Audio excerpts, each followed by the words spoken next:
You did mention in the first segment there, Dick, the carbon tax issues. Obviously, one of the big ones over the last few months has been this proposal. I'm actually a bit confused what's going on with fertilizer on this. It's kind of mixed signals. The federal government's saying there's no big issue here. Other people saying there is a big issue. So what's your take on that? I did a video on it, an upload on it called the Canadian fertilizer ban, which is basically just a general look into what we're doing with fertilizer use here in Canada. And there are some big issues with it. Right now, it's just a target that the government has set that we want to reduce absolute fertilizer emissions, and it's kind of an asinine number. I think the biggest problem that we have is right out of the gate, we're looking at absolute emissions of what we emit in using fertilizer here in agriculture. And I think it's very important for us to not look at absolute emissions, but we should look at what we emit versus what we produce. Right. And what the federal government is proposing right now is that we just absolutely try and eliminate our emissions from fertilizer by 30%. The problem is especially here on the prairies. I mean, we're starting at a different place than a lot of different people that practice agriculture in the world are. Is we're some of the pioneers here in Western Canada of zero to low till farming. And when we look at these practices that have been adopted here in Saskatchewan, we've already reduced our carbon footprint, and we've already reduced our fertilizer use by using the 4 Rs, right? So we do the right source of fertilizer at the right place at the right time at the right amount. The amount of technology that's just come into the agriculture industry, even in the last 10 years, has been absolutely amazing. Right. And I think the frustrating thing that we find from a lot of farmers right now is that this is stuff that we're already doing and working towards, and we really don't need a government to come and say, hey, you're going to do this, because we're already doing it. We're a business. The less fertilizer we use, the better our business is going to do, right? Yeah, I And mean when I see that's a good point. I mean, best practices. You're going to be seeking to reduce your fertilizer intake anyway, and that's that, happening with technology and some other things. Is that right?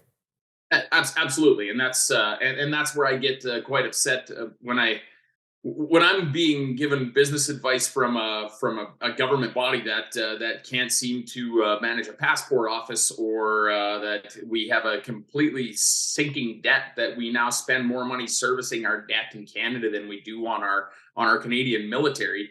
I'm skeptical of advice that I get from people that manage business like that, because Canada is a business, whether we want to look at it or not, right? And from where we're starting, back to my original point, is like we're already starting from a point where we have reduced our fertilizer emission and carbon footprint here, especially in Saskatchewan, by practicing zero till farming for years. So when we want to go down farther from where we already are, we're already starting a long ways ahead of where the rest of the world is, and I don't think that's really being considered. Yeah, and obviously, farming is kind of integral to our economy and a big chunk of Canadians' way of life. So you want to get that point of view across too. Yeah, absolutely. It's a huge part of our economy, right? And especially in Saskatchewan here. I mean, we are a producing province. Alberta's the same. Manitoba's the same. We are going to have some higher emissions here in the country of Canada. And when people talk about emissions being counted per capita, it can be quite frustrating as well, because we're a very large landmass of being Saskatchewan, and we have a very low population. I believe we're at 1.2 million, and we are an extractive, productive province that has very carbon intensive industry here: farming, mining, forestry.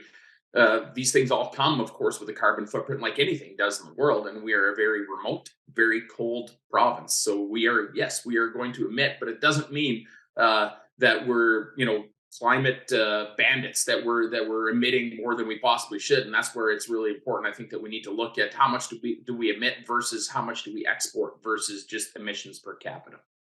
Are you getting a sense that some people are starting to listen to that argument?